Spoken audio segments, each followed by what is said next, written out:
Hello and welcome back to the ADHD Goals podcast. I am your host, Laurence Pratt, and today I am very excited to announce that we have our very first guest on the show.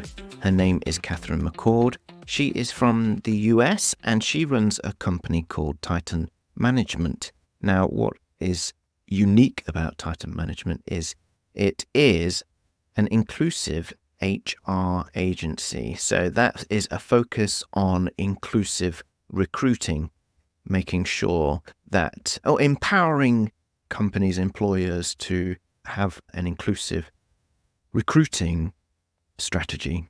So for the purposes of this show, we were very excited to talk about neurodiversity in the workplace. Some of the things that Katherine does working with other companies is to train them on how to communicate with employees that may have neurodivergent tendencies, but also training on how the employee can also approach the workplace and the employer to get support. So we had a very interesting conversation. It's quite a long conversation, so I won't keep you much longer on this intro, but Katherine herself has a number of neurodiversities as well. So we discuss her own personal journey and how she came to starting the company Titan Management. So without further ado, I will let the show begin. And if you want to, any links that we mention during the episode, you can find those in the show notes. Okay. Take it away.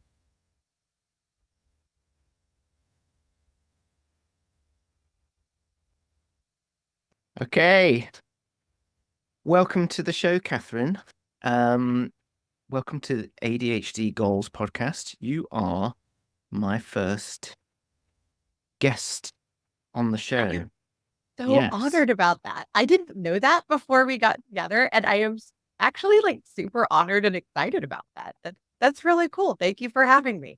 Well, you're welcome. And I am excited to get to know a little bit more about you and what you do. So you are currently in Dallas, Texas, is that right? Or is that where your business That's is where I was based? born, and Yeah. that's originally where, and the business is Nashville, but that's kind of where the business has the business address on it. But I currently reside in South Florida. Oh, For the most right. part. Okay. Yeah. Well, I'm going to say, and then my ignorance of the geography, I think I can pick. They're not. It's incredible. far. It's very Yes, far. yeah, They're not anywhere near each other. Yeah.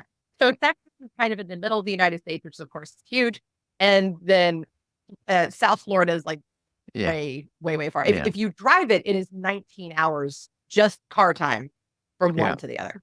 Yeah, that sounds like fun. Don't do it. Don't recommend. That's 0 stars. Yeah. And so mentioning your business, then you run Titan Management, which, as I understand, is like an HR agency that focuses on inclusivity for neurodiversities, or is it neurodiversity specifically, or inclusivity? Well, it's everybody. It's everybody. I believe so. Kind of the principle that I teach is universal design, which is based on an IT principle. If for listeners who are not familiar, and the concept is that you design with everyone in mind, and then you leave flexibility because you're not going to, know everything, right? So you build in flexibility so that then you can keep going from there. And one of the most fascinating concepts that I have found, and I didn't start off this way, but I found it to be true, is that when you start with neuro, it gives you the most broad, because there's so much of a variety, right? Because neurodiversity goes everywhere from cerebral palsy and seizures to ADHD, autism, dyslexia, over to obsessive compulsive disorder and all of this, right? So it's a very broad spectrum. So when you start there, you have a very strong foundation. So now, as I'm building out universal inclusion, I always start with the neuro aspect, and then we go from there. It's also a matter, by the way, I use Maslow's hierarchy to build all of this. And neuro and disability inclusion is where you kind of start at the bottom of you have to make sure that the base needs are met, right? The physiological safety and security. So you start there and then you work your way up. So again, it's kind of the foundation for the rest of it. Yeah. I think the way you described the designing for all aspect, I think we've kind of lost that since.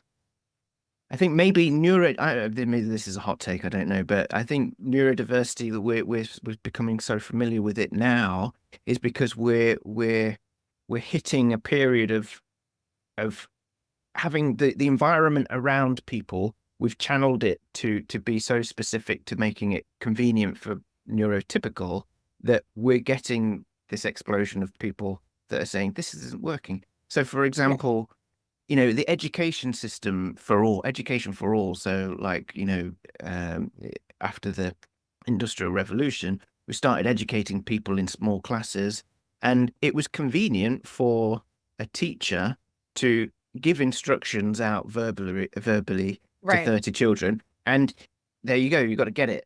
And if you don't get it, you're not included, and you're on the waste heap, essentially.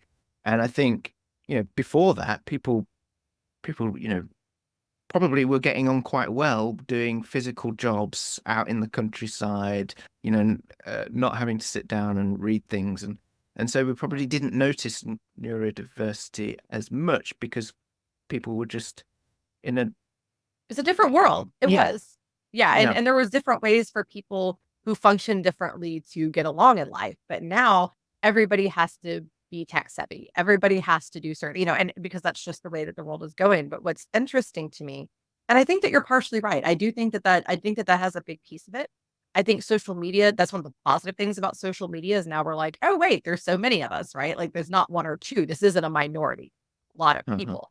And then we're also slowly and painfully slowly starting to catch on to the fact that what works for one, what helps one will help many, right? So it's not just this one person asking for this thing, it's for the other people. So the example you gave in a school in which the teacher just wants to sit there and talk to you. Well, it's not just a problem for neurodivergent children, right? It's also a problem for people who are visual learners, people who are kinetic learners. So there's a whole huge span of human beings out there that just yakking at them does absolutely no. So I think it's kind of, it's interesting now because there's more science around these kinds of things. And so we can kind of point these things out. And then the other thing that I think is fascinating is that there are getting to be more and more of us. And there have been several studies. So you can go to PLOS Genetics, you can go to the U.S. National Institute of Health, the U.S. National Library of Medicine, and a few other sites to learn about this, that there have been uptick in diagnoses. And one of the theories, and there's already been some science towards this, but they haven't proven it yet, is that nature is selecting neurodiversity. Nature is saying, this is what we need. So here's more of it. Here you go. So before, we had different kinds of, quote, coping mechanisms for the world around us, right? Because there were bears and there were lions and they were all trying to eat us, and it was very horrifying, right? But now that's not so much of an issue. Now it's, I need to understand this technology. I need to be able to do 50 things at once. I need to do, and so nature is going, okay, well, here's how you do that. Voila. And so there's some very interesting studies around that, which I think is cool. So kind of, one of the things I say when I'm going around giving presentations and classes, I'm like, so if you're in our category, if you're neurodivergent, congratulations, you're the evolution of humanity. We're ahead of the curve. Welcome to the cool kids club. But just as you're talking about that, then saying that nature is picking out and saying, we need neurodiversity. For some reason, I started thinking about, AI, and, we're building AI, but are we building AI to be neurotypical? So, for example, if it is doing low language, but it's programmed on the language that we've put into the internet, is that going to be think the way it thinks? Is that going to think in a neurotypical way?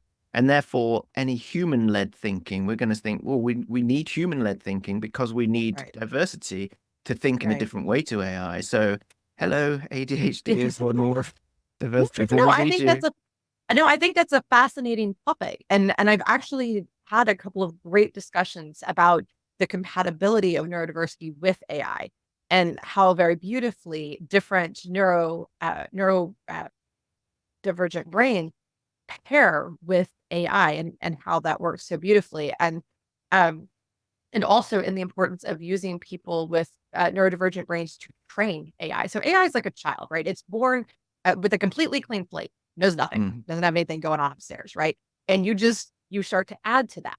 And people with nonlinear thought patterns will help it to have a more broad perspective, right? By nature, that will be the thing. So having a variety of people train it initially before it's released, because ultimately everything it experiences trains it. But in that initial pocket, having different diversities train it, especially on the neuro spectrum, because then you will get the more kind of broad spectrum, more widely scoped language models.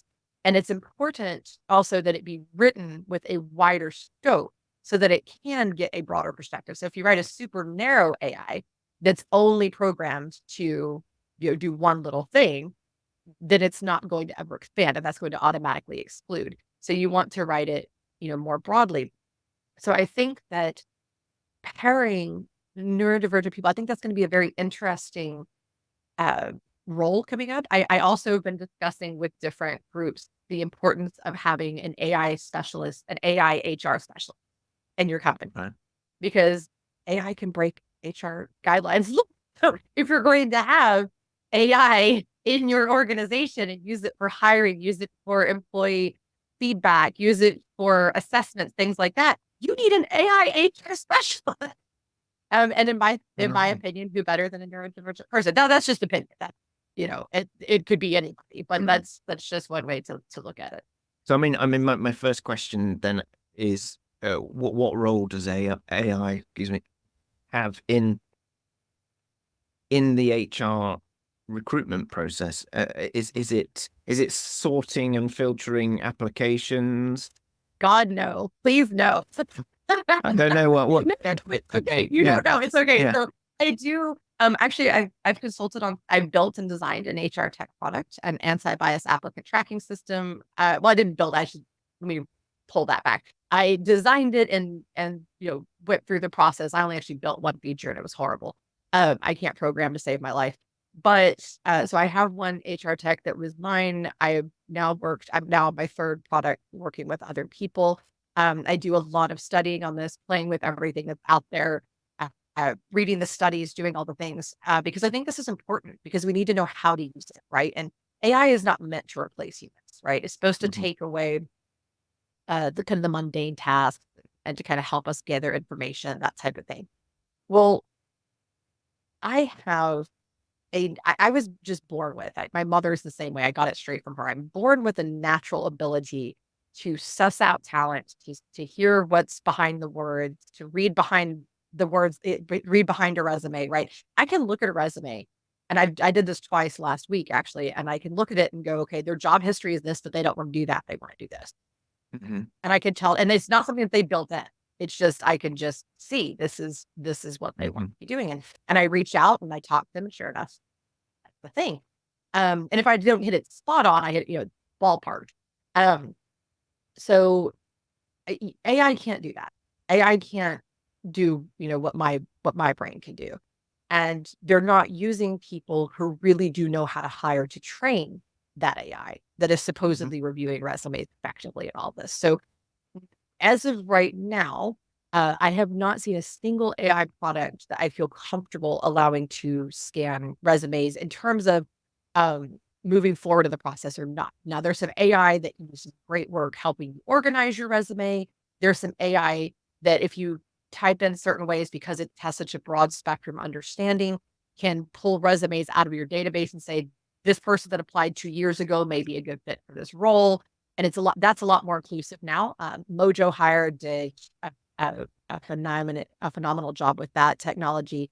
So there is some purpose to it, and it can also help people prep for interviews, right? It can help people learn different ways to communicate with the people that they're interviewing. So if you're a recruiter or hiring team manager, the person that you're speaking to doesn't speak the same language as you, even if you both speak English, right? Everybody has their own way that they need to hear things, they need to communicate. And having something that can immediately spit out a new way to ask a question or to phrase something is very helpful, so that the person doesn't get stuck and frustrated, right? So you can just have it listening and go, hey, what's another way to ask that? And it'll go, here you go. And then the person can be like, oh, I got it now, and it helps set the candidate up for success, and it helps set the hiring team up for success. So there are definite uses for it. But in terms of screening candidates, absolutely not. I also don't, because there is no HR, there's no strong HR guidance on this yet. And because AI won't pick up on certain things, AI should never be used as interviews. I've seen some companies try to use like a bot to do an initial interview. Absolutely not. Yeah. Yeah. But outside of that, no, there are one. You mentioned something just earlier about something that you can do, which is spot when somebody puts things in their resume, but you say, no, I think you want to do something else. And what was resonating with me was, from my personal experience of sort of this feeling of always needing to pivot, maybe because I've got lots of interest in other things, or continuously collecting new skills, or briefly obsessed with them. And maybe what I'm trying to ask is, do you find that is more prevalent within the neurodiverse community or the ADHD community, that people have lots of other things that they want to do, but they're not really sure if they want to commit to moving outside of that? Oh yeah. So people in the neurospicy community, we love to experiment. I've been hearing that lately, and I like it. I've decided I'm going to start using it. We're always trying new things, and kind of diving down rabbit holes, and we want to do all the things, right? Like we're great at a lot of things, and in a lot of cases, not all cases, but and so we want to do different things. And I've never understood what's wrong with that. I'm that way. I've had so many different types of jobs, and I learned all kinds of things. In fact, I've had people ask me, why don't you have a college degree when you like to learn so much? I said, because I get bored learning the stuff that they think I should be learning. I want to learn what I want. So I take college classes randomly. I get certifications. I hop online and, do a seminar, whatever. And I read constantly. I'm constantly doing studies. I read studies and data, and practicing data analytics and all this kind of stuff. But yeah, I absolutely think it's more prevalent. And that's actually what I've learned is, so I've done recruiting and built hiring programs all over the country, and some internationally as well. And what I've learned is, especially when you have a startup organization, or if you're launching a new product or a new department, you want people that have had a variety of experience, because those are the people that are going to bring the most insight and creativity into your situation. They have a more broad scope, a more broad perspective. And so you really want to utilize that experience. And so whenever people talk about job hopping, industry hopping in a negative way, I stop them in their tracks and go, hold on. Let me explain to you what's so awesome about this person. And frankly, we don't need people to be with us for the rest of their lives anymore. That's silly. You're not looking for somebody to be with you for 20 years anymore anyway, let's be honest. So as long as the person has the skill set, I'm not even big on hiring for experience. It's just like direct experience. In most cases, there are a few cases where that's not true, but for the most part, I hire based on, can you solve this problem? So here's the hole that we have, right? And then here's how we solve it. And when you have a variety of experiences, you're a lot more likely to be able to fill that hole. So I think it's actually useful. In my experience from sort of working in an agency for quite a long time, is that you can have people that are specialists in one specific thing, But you which is need, great. if you're going to have specialists in each department, you need some generalists that are going to be able to communicate and bridge those gaps, whether it's communicating with the client or communicating internally to solve problems that people can't see in their own silos. So Agreed. And one of the biggest problems, and one of the most silly things that I see in the market right now, and this has probably always been true, would be my guess, is that there's this weird idea that executive is better than, entry level, right? That's better. You're better talent. You're better than this and that. No, it's just a completely different skill set, right? It's a completely different personality, all this. So a lot of people that would be superb at an executive don't ever get there because there's some in between levels to these things that are not their biggest strength, right? And it's ridiculous. So there are people that I've known, I've even hired this way once, and it turned out wildly effective. That just should be immediately placed into executive. They just get it, right? And that, they need some work experience. They need some, but they just get the executive thing. They don't need to go through, trainer and manager and whatever else nonsense you have going on. That's their skill set. And if you don't just allow them to steer into their skill set, they're just stuck, right? They just kind of hit a wall. And so, and that's very true with the neurodivergent community. It's very true. So I'm not sure if I'm going to repeat the same point that you've made, or sort of add a slight different thing. But for my experience and understanding is that, yes, when what you're saying executive level, I'm thinking about as like, well, I've been doing this job for a long time, and if I want to get a pay, raise, I've got to then become a manager. Right. And management is a different skill altogether. You might then stop doing the thing that you enjoy or that you're good at, and now you've got to manage people. And for neurodiverse people, delegating or project planning might not be a skill set that comes naturally to you. So now, but the only way you can seem to progress in your career is having to go through to this perceived next level, rather than becoming more specialist or better at what you do. And that's another wonderful point. Yes, is just support people in upskilling. And there's nothing wrong with just wanting to be really great at what you do. Nothing wrong with that at all. That's beautiful as a matter. There should be no ceiling on that. No, absolutely not. Yeah. Yeah, I'm actually working with an HR tech company right now, Preview. They're baby startup. They're not even to market yet.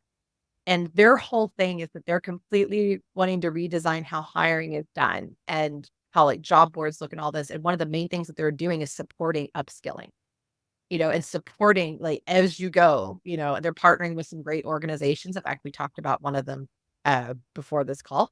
And and they're going to have built in upskilling so that you can help accelerate your career the way that you want to as you grow. And then that also will, alert companies like, hey, this person has this new skill.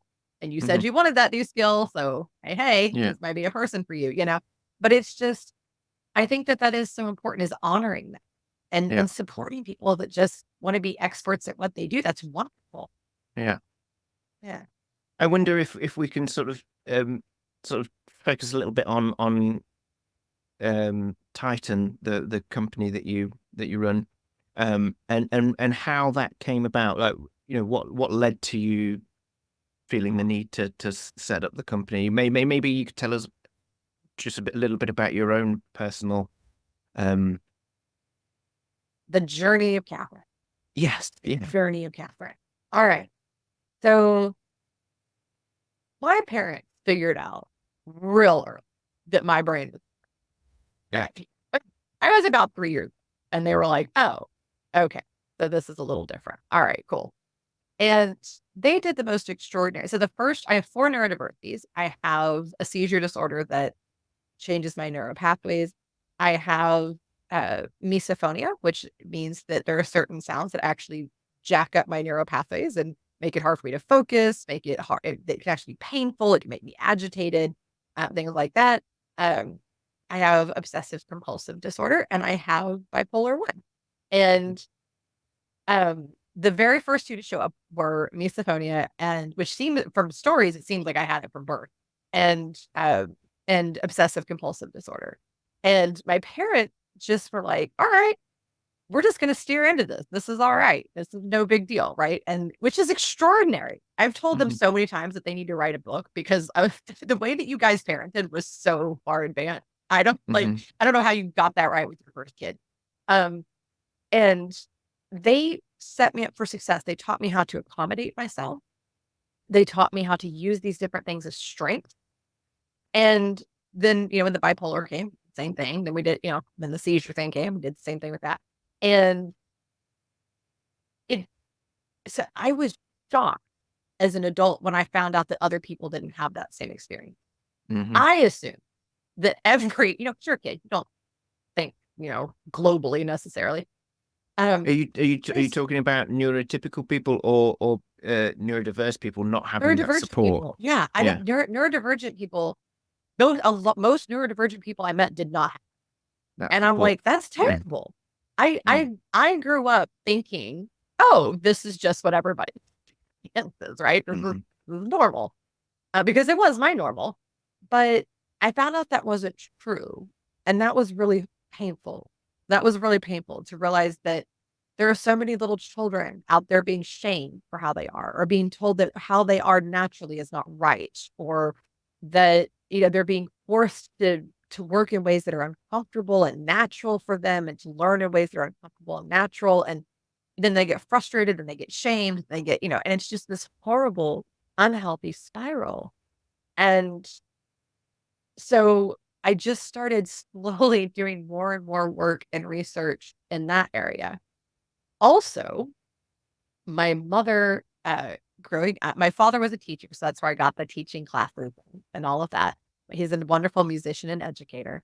And my mother had a phenomenal HR and recruiting career. And when I was little, I would make her play interview with me and HR with me. I mean, like little bitty Katherine doing this. And I even fired her once, which was very, very dramatic. I legitimately, at the age of 5 or 6, fired my mother. And brought her into my what were the grounds? Did you? Was there an appeal, a tribunal? She did appeal. She was like, hold on, wait, not just. But she was so proud. She's like, oh, look at my little girl. She has the gumption to fire people. That's great. And so fast forward, I ended up, after my, wide array of careers and all this, I'd always been part of hiring processes and training and this type of thing. And I had started studying and learning HR for various and sundry reasons. Got a job as an assistant manager at a recruiting company, and just understood agency recruiting immediately. It was completely natural. And then I decided I didn't like how people were being treated there either. Like, candidates are being treated like garbage, and these companies are overcharging their clients.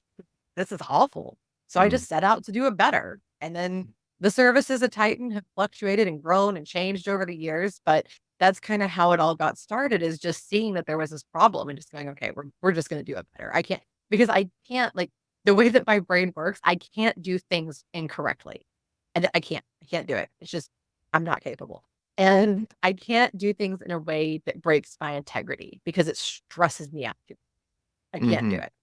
And so I was like, no, we got to do this better. And if I know a better way, I'm just going to do it that way. And I work 90 to nothing. That's the bipolar, yay mania. And I'm hyper organized. Thank you, OCD, for that. And so I'm able to build out, really robust processes and all that keep everything moving super fast, but keep it, meticulous where it should be, flexible where it should be, all of this. And it's proven very successful. So I like it. Yeah. So it was born out of me needing a work environment that worked better for me, and then just seeing way too much nonsense in the world that I needed. I find it, interesting. Obviously, you mentioned the OCD side of things means that you sort of got these meticulous processes. I too am also obsessive about process, but that comes from a lack of skill at being organized self-accommodation. Yes, and it's like a masking thing. Well, I need to get better at this because otherwise I'll be found out. And I suppose because I was working in a design agency and I was a design manager, there's a lot of project management involved in that and processes. And I was literally always refining a process, but never really launching it or whatever. And it become, like we were talking about before, you start doing jobs that as you progress in your career, you start doing jobs that you don't really well equipped to do. I'm not doing any like the creative stuff. I'm just obsessed about the stuff that I think I need to be better at. And which isn't fun ultimately in the end. No. But I've going off topic again. But no, you're okay. You said that your dad was a musician or a music teacher. He's both. He's actually a highly accomplished musician. He's a composer. He has played at Carnegie Hall twice. Oh. He's really extraordinary pianist, and he's been musical director for like plays and at churches and all this. And then he also has taught music in all different types of music classes at a collegiate level for a long time. And that was very impactful too. And I learned so much from that and watching how he taught. So when people ask me, how do you teach like that? Or how do you, I said, I thought back to my dad and I pictured how he did. And I would call and ask him, how do you do this? Or tell me, he would tell me about a student and I would ask 50 questions because that's one of the things I do. I ask, 50 questions. And he would tell me everything and why he did it and how he saw that this was a need and all of that. And it was really wonderful. And he naturally accommodates people. It's just, he's like, okay, this is how you learn. Great. That's how we're going to do it. And if something's not working, he sits a student down and says, all right, what's broken in the process? Let's go through it. Let's figure it out together.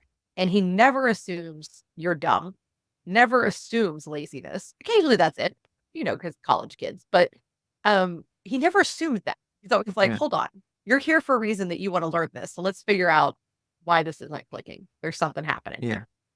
And the relationship that he's had with his student as a result is so interesting and unique to me, that they come to him and they really talk to him and they kind of rely on him and they ask him questions about things that are not even remotely relevant to the class, and it's really interesting. So I learned a lot from him too, and how to also take care of the mental health aspect of my brain. Because I play a little bit of music myself. I wouldn't say I'm a musician of any high standard, but it is like you're a musician. Yeah. Well, I'm self-taught, and I suppose where I'm going with this is because you were talking about the teaching of music. I was wanting to sort of see how music goes into sort of helping us manage neurodiversity or ADHD specifically. But going on to the teaching thing, I was self-taught guitar, and in terms of music theory, no music theory had ever gone in. If somebody starts showing me scales, it's like, don't understand it. Yeah. And I bought a keyboard, and I bought various music during lockdown. During COVID, I bought loads of instruments for the excuse that it was for my kids to learn, but that's a blatant lie. It was just sort of stuff that I was. And so I was starting to try and learn the piano a little bit, and then all of a sudden I was like, music theory sort of made sense because the piano itself is a visual tool for learning how scales work and patterns and everything. Whereas on the guitar, they're all over the place. I mean, there are patterns, but for me, it made no sense. It's very different. Yeah, but to have almost the keyboard there and say, this is how scales look, and then they repeat up as they go up. I thought, finally, and loads of things started clicking. I suppose that's the visual learning thing. But what was interesting, I was just interested to know if music itself has any sort of meditative or interesting manipulations on helping you manage things. Absolutely. And actually, there's a lot of studies around that, a lot of studies that support that music should be used to take care of not only mental health, but physical health as well. For instance, this is one that fascinates people. So I have an irregular heartbeat.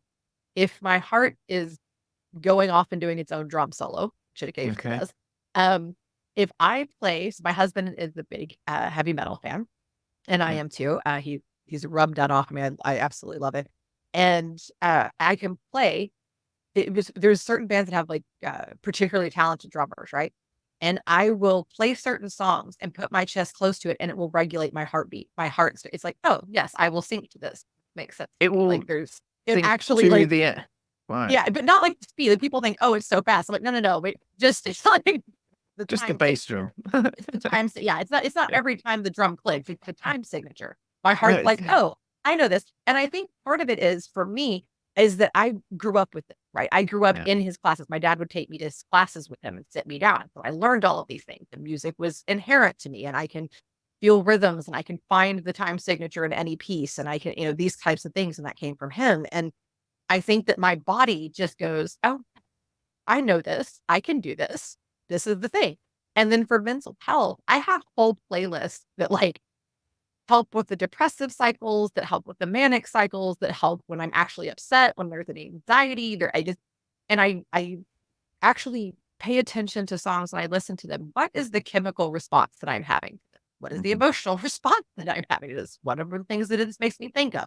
And I actually have a playlist, not just a random playlist. It is in order of start here, because this is where we're at right now. And then we're going to go through this. We're going to feel that. That's because we got to honor that. And then we're going to go to this, and it just kind of takes me. And then by the end of it, healthier place. Right. And so I absolutely use music in that way. For, and for so many things. And I very much support other people doing the same thing. It's something that I've started sort of playing with a little bit. I've got like a set of songs that I call my hero playlist that, if you're at a festival or you're at a wedding or something or a party and you're dancing with your friends, you can be dancing and enjoying, having a great time. But then there's a song that comes on and you look at your friends and you don't need to say it, but you both know it's like, let's go. And it's so those kind of songs, or, if you're walking down the street, you strutting like that. That kind of song, because I think that can automatically just switch your brain into I've got this mode, and and then you think, well, I can, because all of those sort of negative thoughts that you might have if you're procrastinating on something, the fear of something, if you're then, oh no, I'm this dude that I can do this. I'm amazing. Yeah. And it's the chemical, because your body responds and goes, oh, this is comfortable to me. And this brings back this memory, and that releases this chemical, and that now we're here, and it's great. And I've told people to do that before job interviews. Like, listen to your pump up song, get you going, and call the person that always cheers you up and is your cheerleader, and will rah you and things like that. And they absolutely matter. And the other thing that's interesting to me that I just love is my husband observed that, so I can't drink or anything like that. I have weird health stuff, like at all. Like I'd be in the hospital. And he has noticed, and he has different neurodiversities than me, by the way. And he has noticed that with certain other neurodiversities, my body chemistry changes and I go into a different state. And even in my bipolar cycle, it can affect where I'm at there. And in a good way, right? Like it's interesting. So I have several friends. In fact, I think all of my best friends have ADHD, to be honest. Right. And just in thinking about this, I'm like, wait a minute, all of them do. So all of my super close friends have ADHD, and being around them gets me in a completely different kind of body chemistry and how I communicate with them. And each of them is a little different, right? But there's the similarity that it puts me in a more inquisitive and a more elevated mood to have them around me. And it's not just that I love them, it's actually their energy level, because if their energy's off, that doesn't happen. And so it's really interesting. And I've also learned how important it is to be aware of what neurodiversities complement yours and which ones don't. So, I have the floor, and for my husband, the OCD gets along super well with his, and Wait, and the what do you tidy up after him? Is that what he's saying? Like, in terms of like how my brain works, stuff like that, he's like, all right, yeah, I'm on the same page with you. Like I can do this, right? And he understands some compulsion. Like he understands that because of what he gets. That he gets it. Misophonia. Now we're on opposite ends of the spectrum. He needs more noise, but he can still relate. He's like, noise affects you. I got it. We're good, and we're compatible. My baseline on my bipolar is fine for him. Depression is fine. Mania in him can sometimes be a little iffy. And it's funny, and he's so good with it. Like now he's learned to manage it. He's learned to accommodate me. He's learned what he needs to do to support, to be in the right mindset to help me.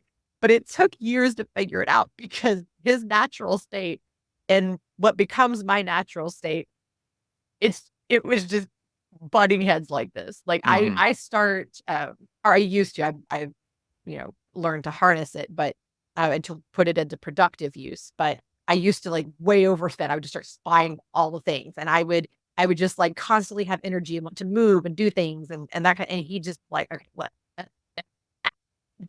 I don't know what all this is. It's too much. Like, what's happening?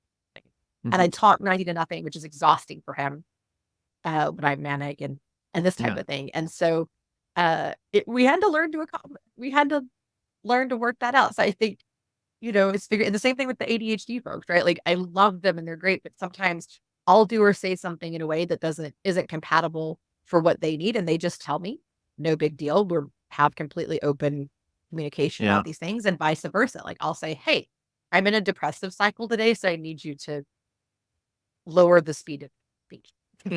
Like bring it down a bit. And we just talk about how to accommodate one another and to be honest. So I think that's another big one, is being honest with one another and responding in curiosity. Yeah, I think it's one of the really important things about sort of understanding, like, because I mean, there's a lot of people that, later in life they get diagnosed, and it's only when that they are able to understand, I've come to putting a label on things, but label it and understand it, and then they go, okay, because I mean, if I'm speaking from experience, but like in past relationships, before I knew anything about ADHD for myself, or even what it was, if you and your partner don't know what it is, and then you're causing friction, it's friction, and it wears both people down. And I suppose it's interesting you say that both you and your partner have both different neurodiversities, and I wonder sometimes what it's like for a neurotypical person and a neurodivergent person to be together. I mean, I'm in very got to be very I mean, if a very I'm in a relationship with a neurotypical person, but she has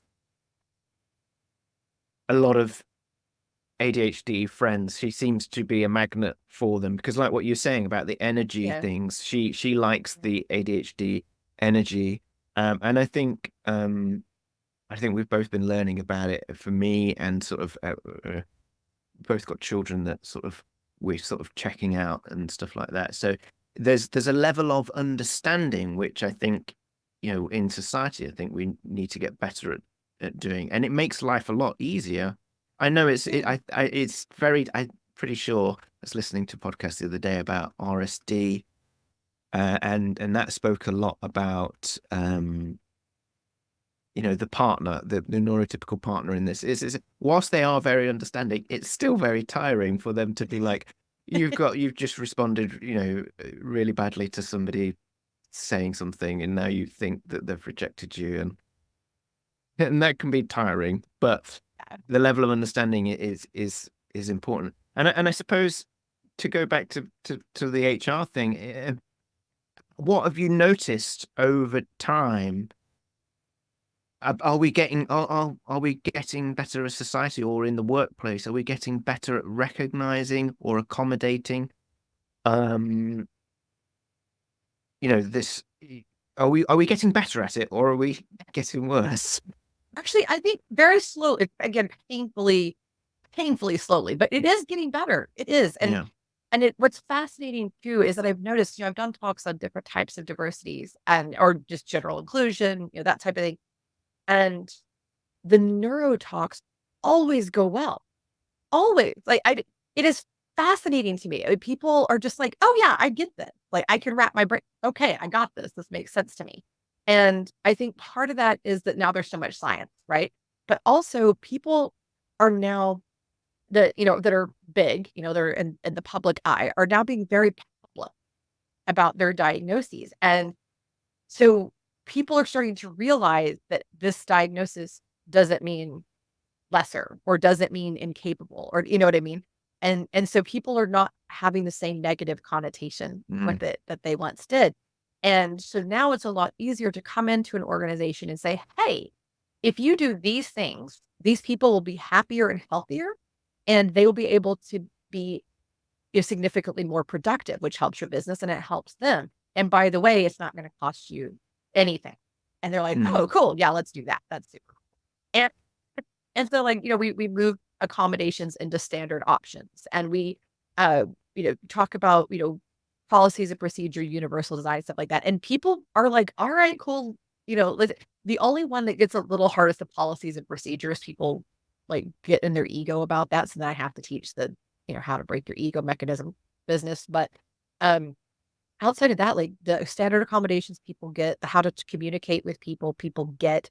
So I think the more education that we have out there, I think that it's a very real possibility that in, the next generation, by the time the next generation is coming into the workplace, it's going to be a very different world. I think within the next, 10 years, it will be standard. And do you have neuro inclusion? Do with your agency, do you do training for companies? Is there training that companies can do? Good. Oh yeah. I do the training, I do the class, I do speeches, I do all the things. Yeah. I will actually go in and do it for them. Okay, look, if you'll give me the reins to do it, I will actually come in and physically do it for you and put all this in place and show you how to use it. And what about for the employees themselves? What if they feel that they, maybe they're just learning about diagnosis that they're having, and they're realizing that they're struggling at work? What would you advise to them to sort of make the company aware? Fair question, because there is the very real fear of discrimination, first of all, right? Second of all is, as you're learning to take care of yourself, if let's say you're a late in life diagnosis person or something like that, you may not know everything you need. You're like, oh God, how are they going to feel about this experimental phase? How's that going to be? It's stressful for me. How's it going to be for them? And will they believe me? That's another one, because there are some people out there that think they have the right to tell you that no, you don't have whatever it is, or that you still ought to be able to think this in this very particular way. So my advice to people is, number one, remember the basic principle that no one is entitled to know your. They don't need to know your diagnosis. They don't need to know your history, all of this type of thing. They need to know what it is and how it helps. That's it. So if you present it, you don't have to give your diagnosis to get the help that you need. If you go to your boss, and actually a lot of times it works easier because it's not, they don't have to be like, oh, we have an accommodation process. Now you got to fill out all this stupid paperwork, and so you can kind of skip over all that by just going to your boss and saying, hey, I am having this struggle. You may have noticed. And if I have this thing, which is free, and by the way, for our Department of Labor, 54% of accommodations are free. So here's this thing. It is free. If I use it, it will help me this way. Or if we just slightly change this policy, I can do this and I can prove to you, give me a period to show you what difference this will make in my performance. I am trying to up my game. No leader is going to look at you and be like, well, no good leader. Let me put that. No, even not even a semi-decent leader will look at you and go, no, I don't want you to have more production. Boo to that. They want you to be more productive. So just go to them and say, this is what I need and how it will help, and make your case. That's number one. Number two, if communication is complicated, if you start responding in curiosity, then other people will do it too. So if, let's say, somebody is offended that you spoke directly to them, you weren't rude, you were just direct, and they're super offended by it, come to them and just say, okay, I was certainly not trying to offend you. Can you talk to me about how you would prefer? This is just how I communicate. Can you please talk to me about how you would like to be communicated with, so that I can better communicate with you? And you can say, so talk to me about, why you like to do things this way. Tell me about this thing that you did. And I always tell, and this works on the employer side, coworker side, whatever you got. If somebody does something and you're looking at it going, this looks real dumb to me, or this looks real weird, instead of saying that, or instead of saying, what is this? Say, hey, can you tell me more about this? How positive is that statement versus what is this? What is the thing that is happening? Yeah. And I got that one, by the way, from my mother, because I was a terrible artist as a child. I still am. It is awful. I would bring her these drawings that made no sense, and she didn't want to shame me. So she would just say, oh, tell me more about this. Tell her what it was, so that then she could compliment whatever it was. Yeah. Yeah. That's a good tactic. So I'm assuming this sounds like, because before we started recording, we were talking about how you wanted to talk about to break the ego mechanism to respond with curiosity, and this sounds like this is what you're describing to me about getting over. So whoever it is that's communicating is saying, okay, let's take the emotion out of it. What do you need? Yes. What do you need? And that's a great way to say it, actually. What do you need? That is the whole goal here. What do you need? Yeah. What is the thing that we have missed? The ego mechanism is something that literally everybody has. Every single human being has it in their brain. It is a defense mechanism.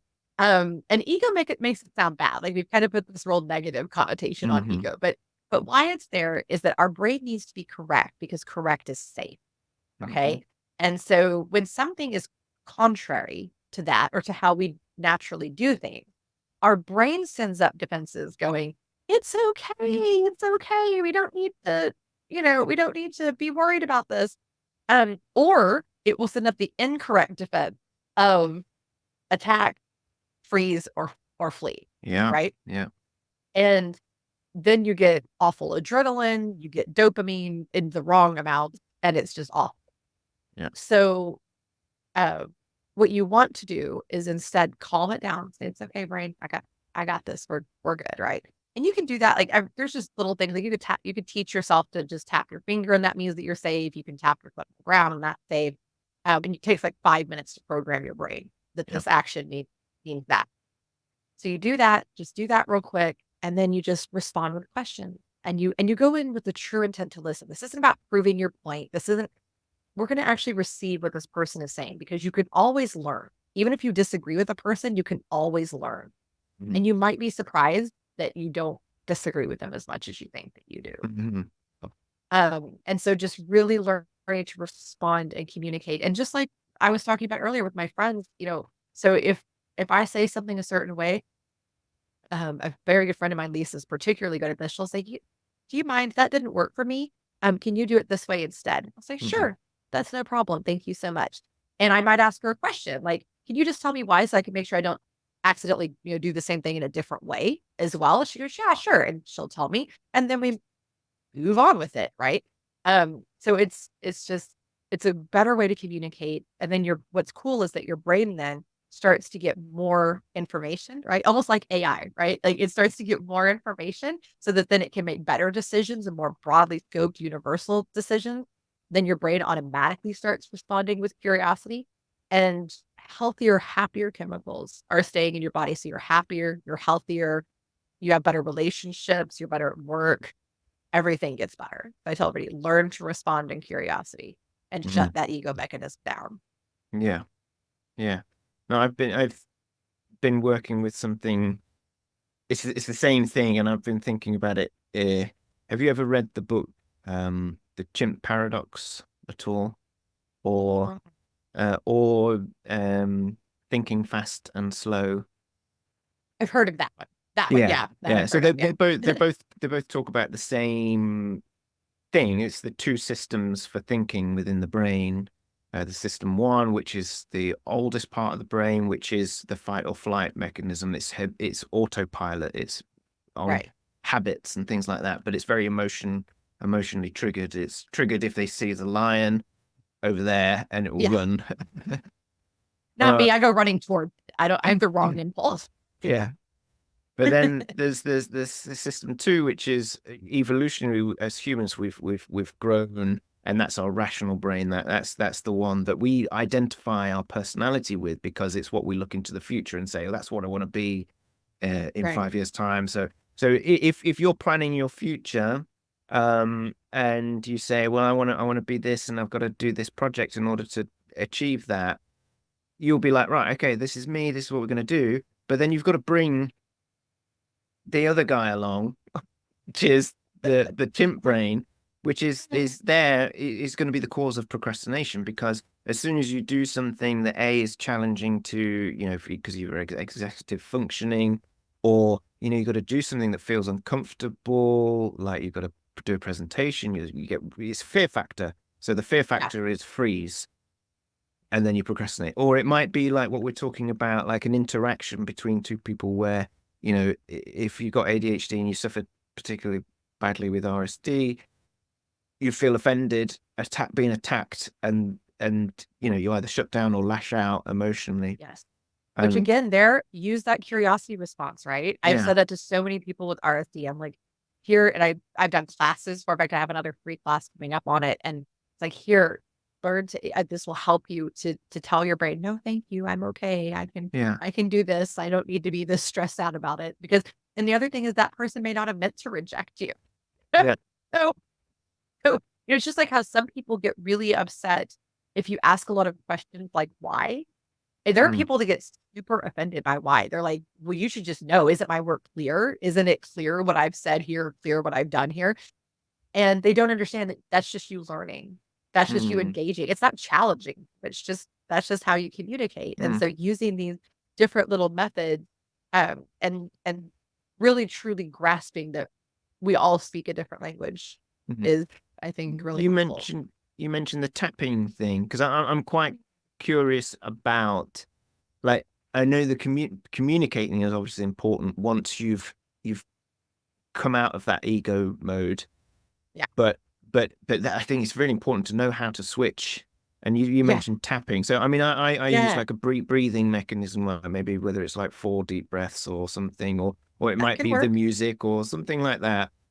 But you mentioned tapping, so that's interesting. Yeah, I'm in a lot of situations. This is not true for everybody, but I'm in a lot of situations where I need to be able to turn it off quickly. Like in HR, I need to be able to turn it off quickly. In leadership, turn it off quickly. I need to be able to, if I'm teaching a class and somebody's disagreeing with me, right? I can't be like arguing with them. That's not productive. So, I was like, okay, it switches off once I've punched them in the face. And if only, right? People that the urge has arisen, trust me, over the years. But what I started doing is first I was like, okay, I need to know what it feels like. So I specifically would find something that I knew would instigate it, right?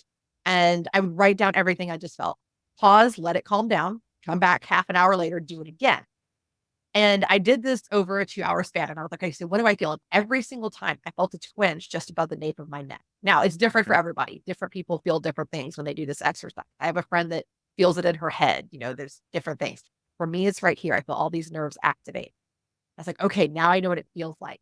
So when that happens, this is the thing that I don't want, right? And I sit there and kind of process that. That feeling, that's a no-go. So we need to do something about it. And once your brain is consciously aware, once you take it out of the chimp brain, right, and into the rational brain, your brain's like, oh, okay, I'm going to recognize that, and we're going to address that mess, right? So now it knows. So now we've got to give it something to quickly calm it down. And so I literally spent 5 or 6 minutes processing that if I lightly tapped my hands, touched the side the arms of my chair or gently, like not stomping, but gently tapped my foot on the floor, that meant I had food in the pantry, shelter, I am safe, nothing is attacking me, I have, I'm breathing good oxygen, etc. So my brain could calm down and go, okay, we're okay. Yeah. And so then I practice, okay, look at something that makes me feel that, do the thing, and you can actually feel it turn off. It's the craziest thing. Like your brain's like, ah, and you do that thing and it goes, oh, okay. It's just like if you take, the pacifier for the baby and they're like, you give it back and then they're like, okay, I'm good now. It's the same thing. Your brain does the same thing. And so you can teach it to almost, not quite instantaneously, but almost instantaneously go, okay, we're safe. But then what's interesting is when you practice that for a while, right? Because now I've been doing it for some time and I still will actively practice. I will seek things out that frustrate me. I will respond to things that make me want to punch somebody in the face with, a curious response and just a rational response. And what I've learned is now that's my brain's default. My brain is now starting to go, let's just have this conversation. Let's figure out what's going on here deep. Or let's solve this human's problem, or whatever it is. And so that's becoming more, it's not 100% my default now, but it's leaning more now that direction, which I think is really cool. And it's made a huge difference in my personal life. It's made a massive difference in my career. And it's really cool. And it has helped other people that I've taught to do this and companies and individuals as well to do the same thing. And so I'm like, I think this is something we need to be teaching children. Like this needs to start in school age. We need to be teaching them, hey, you see this thing happening to you? Let's shut that on down. Let's not do that anymore. And just kind of that way people can grow up with a little bit healthier body chemistry and mentality. Yeah. No, I think, I can't speak for education in the US, but, there's a certain amount of frustration that I have with the direction that education has been going in terms of it seems to be focused on the things that allow the people in charge to be able to manage and assess its progress, which is exam results. And that's like, well, that, now we're just learning things that are, that's not going to educate us for life. We should, my kids went to a Montessori school for a long time. And it's interesting because there's sometimes they'd be doing ironing, cleaning. Yeah. Which is great. Yeah. But this is when they were really young, like at nursery. And you you let them use a knife or an iron, and they were like, yeah, but this is life. And you think to yourself, well, yeah, maybe we should be teaching kids how to do financial stuff, look after themselves, not learning how to sit exams to do, because that's what the school needs. Because who cares? Yeah, because who cares? I thought that standardized stuff is just idiotic to me. I don't understand it. And the educators that I have in my life all say the same thing, and including a friend of mine, Jerry Johnson, who's a national education consultant here at the state. And it just doesn't make sense. We just need to be teaching them how to best work with their minds, teaching them how to kind of like what I was talking about earlier, best utilize your skill, these types of things, how to steer into yourself, not against yourself, which is something I've always tried to do when I train my teams.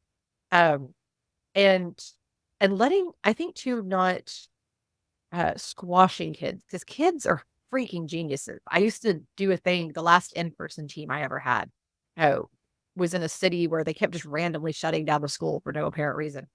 And I just told everybody, just bring your kids.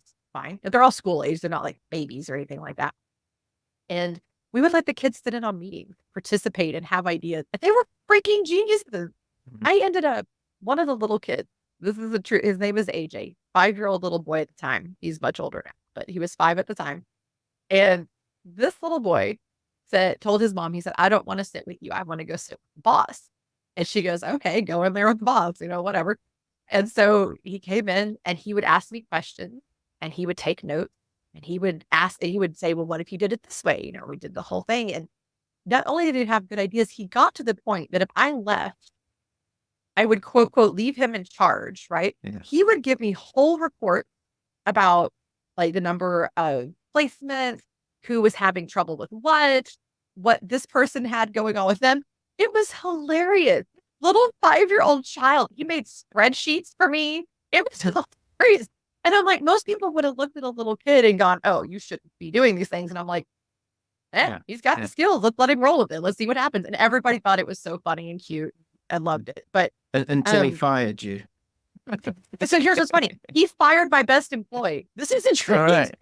He did. I came back and I go, oh, my best producer, I should say. And I looked at him and I go, why did you fire Jimmy? And he goes, oh, yes, I didn't like his disrespectful tone.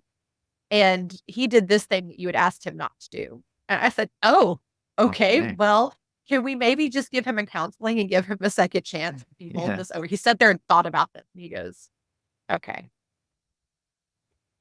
Just this once. I was serious. I was like, all right, great. And now that same kid, by the way, is now only 12 and has already had 2 successful businesses. 2. Oh, right. Okay. Yeah. Yeah.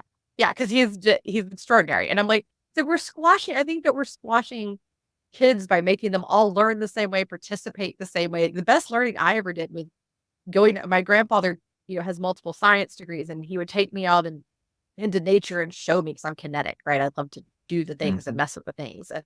And he would show me different things on slide. I had my own microscope and all this kind of thing, and telescopes, and, going to the classes with my dad, who teaches auditorily, visually, and kinetically, actually, and doing all of that, and going with my mom to her work. And so if a child learns better that way, why not do it that way? Right? Mm-hmm.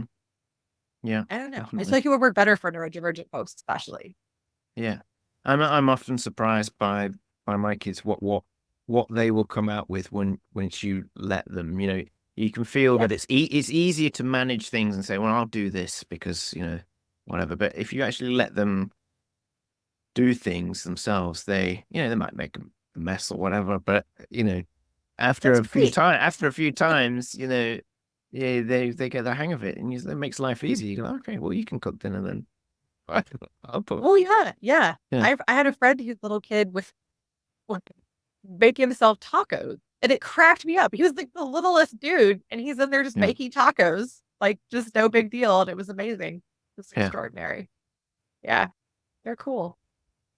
So we spoke earlier about sort of just all the little pivots that one with I've got ADHD, so I have lots of little side projects or obsessions that I pick up, and I become obsessed and think this is going to change my life. I might get really good at this, and maybe this will be my job. But then also I tend to sort of internalize that and think, well, in order to be fulfilled, I need to be doing that. But so I'll learn so much about it and then drop it, 5 minutes later. And so for me, looking at, I've got like an Udemy account that if I looked in that, it would tell like a very interesting story about me and where I thought I might be going. And we spoke earlier before we came on to record whether or not you'd be willing to have a little look at something that you've got, if you have a little vault of things that might tell us a little bit more about what your interests are. I do. So first of all, I am constantly studying everything neuro and behavioral, everything. Like I am constantly listening to talks and reading research and creating my own like polls and research and that type of thing for anything neuro, because it's just utterly fascinating to me. I am also completely animal obsessed, and I never quit learning about animals ever. I'm constantly like learning about a new one, diving into why this feature works this certain way. Why does this happen? And I'm especially fascinated by animal behavior. Yeah. Because it's so deep, and people really miss that. And I've done a lot of work. What's the newest animal that you've obsessed over? The newest one? Yeah. Well, not the newest one, but the latest one that you've become obsessed with. You're good. Actually, I'm back into beetles again. Like I'm back. The beetles or just beetles? They're not bee beetles. Although I'm a fan of them too. No, Yeah. just the beetles, and they're fascinating. And my favorite one is the Goliath beetle. Right. They're I super presume cool. that's And big. Is that big? it's fairly big. And yeah, they look monstrous. Like they look like they're a rhino. They're just like, way smaller than a rhino, but super cool. And I love I also am studying some other insects, and so like praying mantis. If you were to employ a Goliath beetle, what job would they do? You're going to What apply are their strengths? What, they're kind of feisty. I might make them like either a bouncer or what, they also like fight for their purpose and like what's going on. So maybe like a lobbyist would be that would be a good job for a Goliath. More dung. Oh, that's a dung beetle, isn't it? That's a dung beetle. Yeah, but we need them too. We need them too. Yeah. So what are I'm interested in the pivots. It sounds like you sort of drill down into the topic of your work, but I'm just curious about I do all the weird but the things that are like, where did that come from? Oh yeah, no, I do. So like I said, like the beetles, like that's bizarre, right? And then I study antiques. Yes. And I study antiques and how these different things were made and why were they used and what are they worth now and where do you find them and what, why do they do it this way versus this way? And the market for things. I am always studying the housing market, which is bizarre. Right. And, it's just, but antiques would be one of the more kind of weird ones. Has that led you to actually buy? Do you collect, or is it just purely I'm interested in this? I do love antiques. I have some, but I would not say I have a collection of them. No, that's not a thing. And I did go down this rabbit hole once, which that phrase really fits for this one. I'm a huge Alice in Wonderland fan. Right. Okay. And I also love the neuro stuff, right? So I once went down the rabbit hole about all the theories about mental health and neurodiversity in Alice in Wonderland. And I went like this whole thing, and that was very fun. And I've done different things. And I'll do that. I also like to dissect characters and writing in movie and film. I'll sit there like really analyze these things. And it's funny, my friend Rhonda is actually who has ADHD. Actually an acting instructor and a professional actress. And she gets so tickled at me because I sit there and like dissect these characters, and I can tell you why this didn't make sense and why this acting choice didn't work and why, all these different kinds of things. And I kind of study it and look into it and ponder what was a person going through when they were doing this and why did this happen? But yeah. Well, I also, I mean, one of the things that I've bought a course on or bought books on is writing and characters and stuff like that. I mean, I was going around last year saying I'm planning a book that I'm writing, and then I've even got friends doing that too. Yeah. I've got friends that are like I haven't spoken to for a while that now be like, and how's that book going on? I'm like, just left it there. Do you know what a friend of mine who has ADHD did? She wrote her book in 3 days and published it on the 4th because she said if I didn't do it that way, it was never going to happen. So that's all she did for those 2 days. Because she goes, if I do literally anything else, it will never happen. Yeah. Well, I've hilarious. Like during my life, like before I knew I had ADHD, I would find that in social situations when you're chatting to people either at parties or maybe to people that you didn't know very well and you're sort of like digging for information, I would find that like I would hate silences, so I would then talk to fill the silence. But then if I was then doing well in the conversation and asking questions about them, which is nice to do, and then and they'd say, "Oh, I do this, or I like that." I would then go, "Oh," to show that I'm interested in that. I'd say, "Well, I've actually looked into that, and I've done it." And it then, but I would get feedback later that's like, "You didn't let that person have that opportunity to be interested in that. You came in and you had to do it as well." But I was like, but I honestly am interested in that, and I know, and it's like, why can't we? that's one of the things I teach people. And that's how some people communicate. They're listening, that they relate to you, that they, I was like, it's not stealing your thunder, that's sharing. Yeah. It's different. Actually, one of the things I like about ADHD people are my two most favorite things about ADHD are the fascinating journeys of conversation.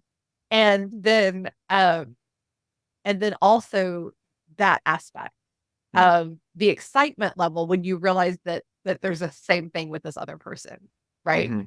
It's so cute. Like it always kind of reminds me, every time I see it, it reminds me of like when you're a kid and somebody says that they like Ninja Turtles, and you're like, and it's like, now we're best friends for life, right? Yeah. And it's like, it's the same kind of enthusiasm and excitement in an adult. And I think that that's amazing. I'm like, I only get that excited about like 2 topics. So like the fact that there are other humans that can get that excited about like just random things that you connect on, I think is so freaking cool. That's been one of my favorite things about it. Yeah. I mean, if we're to look inside my brain at a point where you think you're having a conversation with somebody who's really into the same thing, it's like, it just lights up and it gets really excited. What were you, oh, sorry, no. But what you said about the journey of conversations, what I heard was that sometimes it's very difficult. I mean, I say that I don't speak in straight lines, but I like, you were talking about relationships before, and I think that my mum might have ADHD, and maybe where I've got it from, but when I'm listening to one of her stories, I get so agitated because I can see she's going around the houses and I'm like, get to the point. I know where you're trying to go. Just get to the point. And I find it so frustrating, but I think maybe the frustration is because I'm hearing myself in conversations, and I'm like, this is what I'm like, and that's annoying. And I'm annoyed that I'm annoying to other people. All right. It depends. So I have 3 kind of states of being in terms of the bipolar, right? So the depressive, baseline, and manic, right?